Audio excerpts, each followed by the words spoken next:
75 साल से मनाई जाने वाली कोलंबस डे की इस सालाना परेड के मुंतजिमीन का कहना है कि क्रिस्टोफर कोलंबस को अब भी कदर की नज़र से देखा जाता है।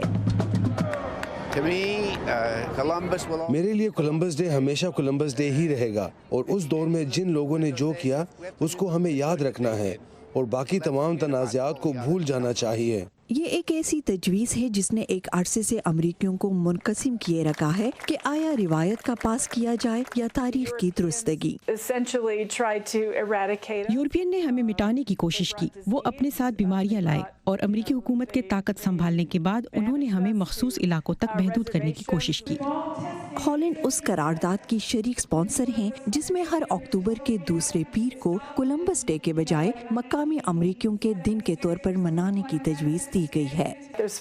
इस वक्त हमारे मुल्क में 573 मुख्तलिफ कबाइल मौजूद हैं और हम बहुत मुतनव्वो हैं और ये तनव्वो को तस्लीम करने और मनाने का बेहतरीन तरीका है जब दूसरे लोग इस मुल्क में आए और उनके लिए भी इस मुल्क में जगह है।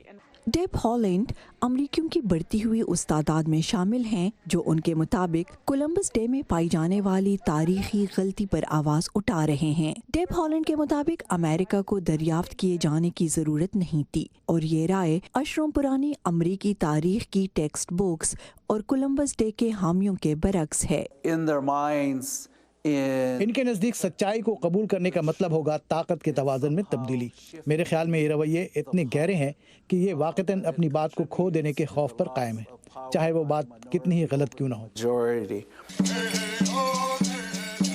अमेरिका की तारीख में पहली दफ़ा न्यू मैक्सिको में सरकारी तौर पर कोलंबस डे को इंडिजिनस डे यानी मकामी अमरीकियों के दिन के तौर पर मनाया गया।